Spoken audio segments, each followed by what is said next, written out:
So welcome all. It's a great pleasure to welcome NATO's Secretary General Jens Stoltenberg to Sweden, and especially welcome here at Harpsund. And I know you have been here before in your capacity as Prime Minister of Norway, so welcome back.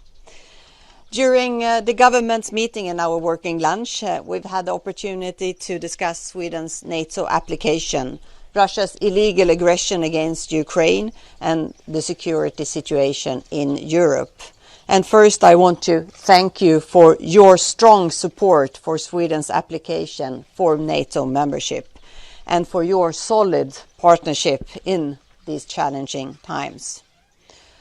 Russia's illegal and brutal invasion of Ukraine was a watershed moment for Sweden and for Europe. It changed our security situation, and after a careful analysis process with the parties in Parliament, my government, with broad parliamentary support, decided that Sweden should apply for NATO membership. The historical significance of this decision is obvious. Ending 200 years of military non-alignment is not to be done without careful consideration. But my lodestar as Prime Minister during this process is what course of action is best serving Sweden's security. And I am convinced that this is the right decision.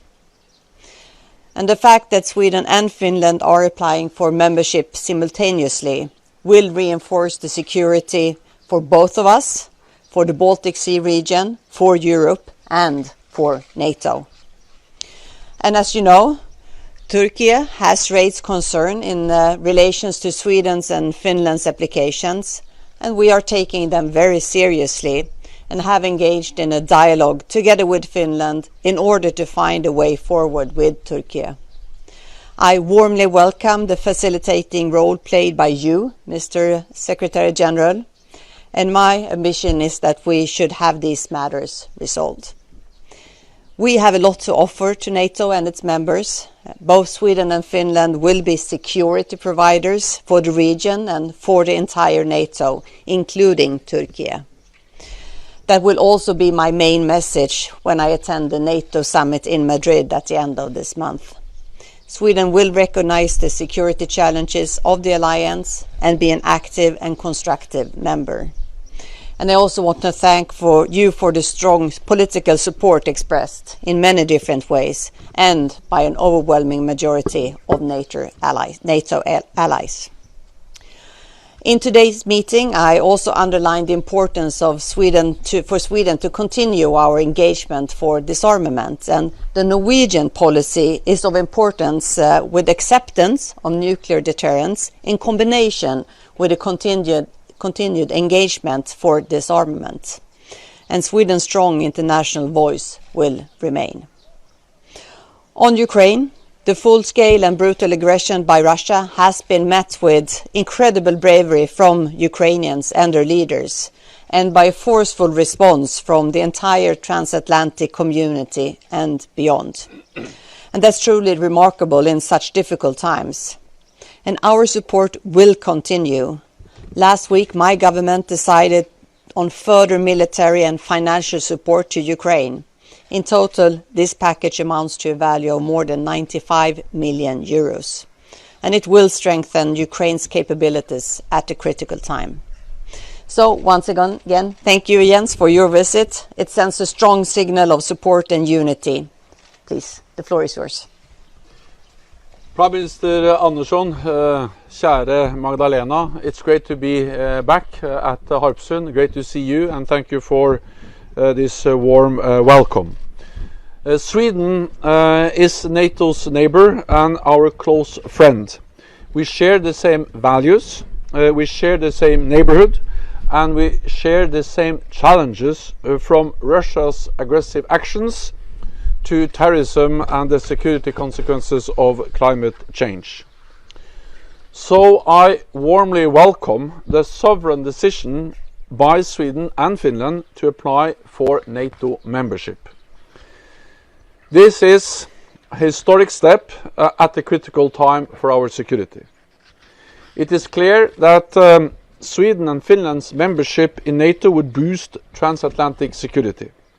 It will enable closer Nordic and closer Baltic defense cooperation, and it will strengthen the alliance's presence in the high north. At the same time, we have to address the security concerns of all allies. And as you mentioned, Turkey has raised some concerns, including Turkey's fight against PKK, a group proscribed as a terrorist organization by NATO allies, the EU, and also by Sweden.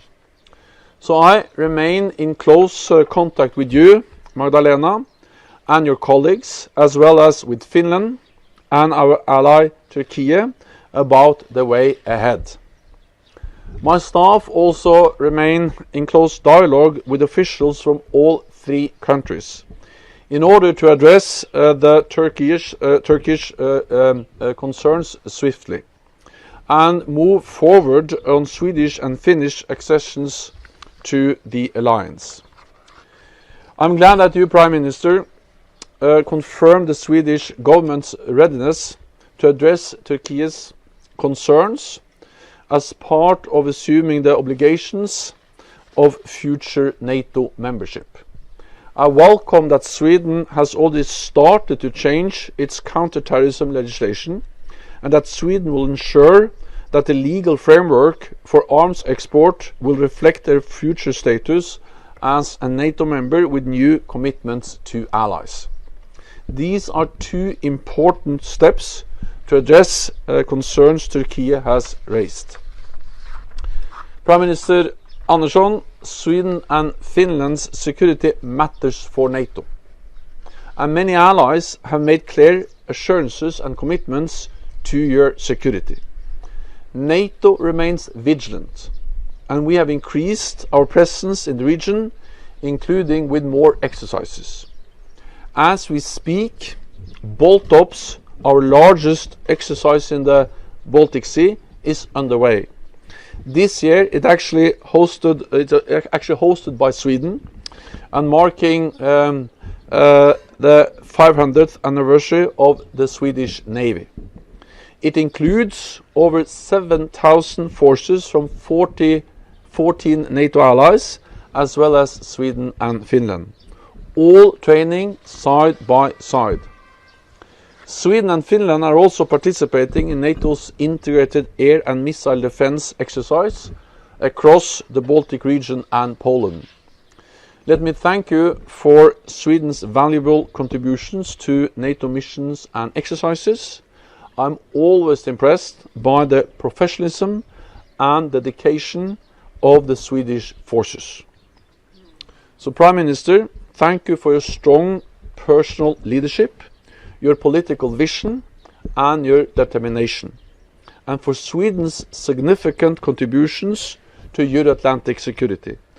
I look forward to welcoming you to the NATO summit in Madrid later this month. Johannes Ledel, AFP. I have a question, one question each for you. Prime Minister Andersson, I was wondering, out of the sort of concrete demands that have been circulated from Turkey, such as extraditions, are there any of those demands that we've seen that Sweden is willing to agree to? And I was also wondering, Mr. Stoltenberg, if you could maybe ask, if Sweden and Turkey would not be able to reach an agreement on these demands, what can NATO and other NATO members offer Turkey as recompense? We take the Turkish concerns very seriously and all their issues, and not at least their security concerns when it comes to the fight against terrorism. And we have a bilateral and trilateral dialogue with Turkey ongoing right now, and we will, of course, very clearly state how we are working against terrorism and how we are fighting against terrorism. we have changed our laws during the last years, and have a much stronger legislation in the fight against terrorism than we had before. And also during my years as Minister of Finance, we have a much stricter regulation when it comes to financing of terrorism, and will also the 1st of July have even stronger legislation when it comes to the fight against terrorism. So here there are no questions about how strongly Sweden sees on terrorism, and that we are willing to contribute to the fight against terrorism. When it comes to the question of arms export, if you listen to the declaration that the foreign minister had last week in Parliament, you can also see that as a member of NATO, the current legislation we have might make the decisions that independent agency might view it differently. Let me first just say that I welcome very much these clear messages, signals from the Swedish government, both on terrorism and on arms exports. Then on your question on what do we do in the meantime until we find an agreement on the concerns that Turkey has raised. So first of all, the aim is to solve those issues as soon as possible, to be able to welcome Finland and Sweden as full members as soon as possible. And therefore we are working hard and actively on these issues in close consultation with Stockholm, with Helsinki, and of course our NATO allied Turkey. And in that context, those signals from Sweden are important on terrorism and arms exports. Second, I think we have to understand that Sweden is in a better place now than it was before it applied. Seen from a security perspective, of course, the fact that Sweden made that historic decision, that then NATO allies responded by partly making it clear that many NATO allies have already issued security assurances to Sweden. The United Kingdom, actually here at Harpsund, the United States and other allies. That makes a difference, and not least because also NATO has stepped up its presence with more exercises, with more presence in the region, air, sea, land, and that makes a difference, meaning that if Sweden was attacked, then I deem it as unthinkable that NATO allies would not react. And that is a message that we have conveyed, the NATO allies have conveyed, in a very clear way to any potential adversary. So seen from a security perspective, Sweden is in a better place now than before they applied. Then of course the aim is to of course take the next step, full membership, as soon as possible, but then we need to address the concerns expressed by Turkey. Andreas Öbrink, Swedish television. A question for Mr. Stoltenberg. When do you expect that Sweden and Finland might get a green light and proceed in the applications for membership status? By the Madrid summit in late June, by the Swedish elections in mid-September, or by the Turkish elections next spring? And if you please, Mrs. Anderson, the adjustments you mentioned in the foreign policy declaration last week about fight against terrorism, new terrorism legislation, is this to be seen as a direct answer to the Turkish concerns? Well, first on the issue of when, as soon as possible, and that's the reason why we're working so hard. But of course, when several nations are involved in those talks, there's no way to say exactly when we will be able to solve and find a joint way to move forward on those issues. Our aim is to make it to find a solution as soon as possible, and because I think that the historic decision of Sweden to apply for membership was the right decision at the right time. It's good for Sweden, it's good for Europe, it's good for NATO, and it's good for transatlantic unity, and therefore I do whatever I can to make sure that we are able to welcome Finland and Sweden as soon as possible. Well, I mean, the reason that we had a new declaration is because we have applied to as a member, and membership in NATO. I mean, that's the reason why we had it in the first place, and of course this also has raised concern with among some member states, and then it was relevant to also address, for instance, that we are very firm in our fight against terrorism. Thank you. Alf Jonsen from VG in Oslo. I'd like to challenge your answer as soon as possible. Is there a timetable now for a further process? Are there scheduled meetings the next days? Countries combined or the other forms? Is it possible to start the formal accession for Sweden and Finland before the summit in Madrid? And if I may, can this internal deadlock spill up an impression that NATO is not as united as you want it to appear? Thank you. The Madrid summit was never a deadline, but at the same time we are working to find a solution as soon as possible. But when many countries or several countries are involved, there is no way to say exactly when these countries are going to be able to agree.